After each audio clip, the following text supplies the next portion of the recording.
everyone, welcome to this explainer. Today we're unpacking an absolute thriller of a youth tournament. We are looking at the highest level of teenage international football out there, the U17 AFC Asian Cup Final between China and Japan. If you love discovering the stars of tomorrow before they actually hit the global stage, you're in exactly the right place. We're going to look at the data, the massive momentum shifts, and the unbelievable drama that unfolded on the pitch. And the magic number for us today? It's 5. We're about to break down a massive 5-goal Cup final. You know, in modern finals, teams often play it safe, they sit back and just defend, but definitely not here. These two under-17 squads just threw caution to the wind, delivering an attacking masterclass that kept fans literally on the edge of their seats from the first whistle to the last. Okay, let's dive into Section 1, setting the Cup final stage. So the stage was officially set. We're talking May 22nd, 2026, under the bright lights of the spectacular King Abdallah Sports City Hall Stadium over in Jeddah. We've got referees Sultan Mohammed Saleh Yusuf Al Hamadi keeping order on the pitch, and honestly, everything was just perfectly in place for a historic showdown.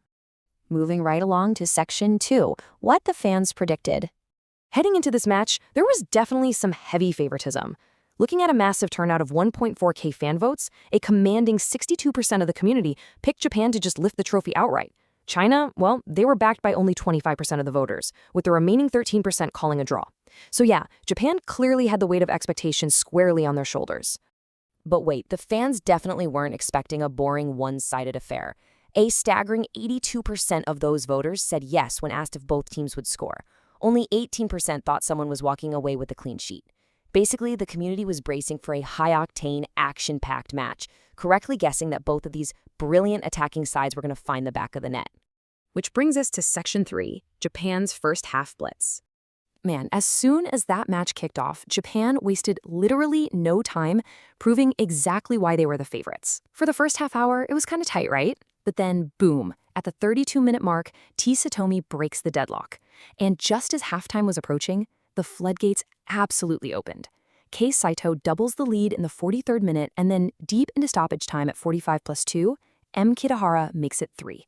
That is 3 devastating goals in just a 15-minute window right before the break. Unbelievable. Now, what's really interesting about this slide is the pattern behind those goals. Sure, Satomi, Saito, and Kitahara are getting their names in the big headlines for scoring, but look at the playmaker. Assisted by T. Wada. Assisted by T. Wada. Assisted by T. Wada. Are you kidding me? An unseen, absolutely brilliant hat-trick of assists from one single player in a 15-minute window. It's just a stunning display of individual vision, unlocking a defense time and time again. So, as the ref blows that halftime whistle, we kind of have to pause and look at the harsh reality of the situation here. It's 3-0. The Chinese players are walking down that tunnel having just conceded 3 rapid-fire goals. And it leads us to a massive question.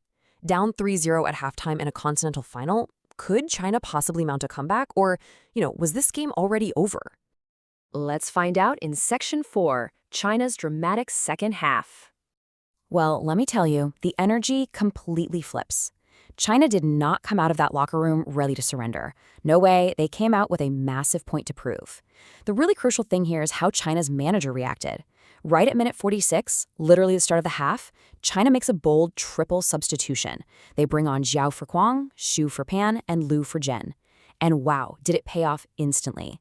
By minute 48, just 2 minutes later, Shang Wan scores to make it 3-1. Fast forward through a super grueling second half, and in the 79th minute, substitute Song Wan Zhao buries a penalty kick. Suddenly, we're looking at 3-2. The comeback is spectacularly on. This set up just an impossibly tense finale. From that 79th minute penalty onwards, the score is sitting on a razor's edge at 3-2. Japan is desperately clinging to their early lead, and China, they're just throwing absolutely everything forward. To add even more drama to the whole shebang, the fourth official indicates 4 minutes of additional time. 4 agonizing minutes where literally anything could happen, where one single strike could force extra time. And that brings us down to Section 5, the final whistle.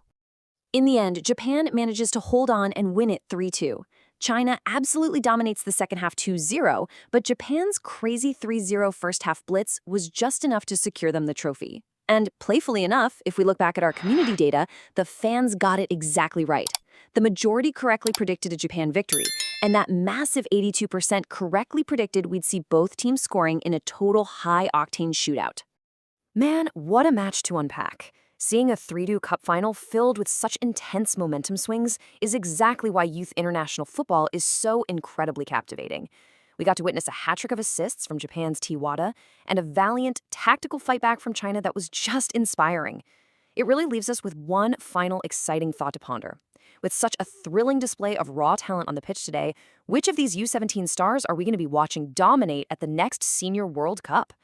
Thanks so much for joining me for this explainer, and definitely keep your eyes on these incredible young players. So, did you find today's explainer useful? Then definitely drop a like, share it out, and subscribe to join the family. Tell us, what should we explore next? Stay well.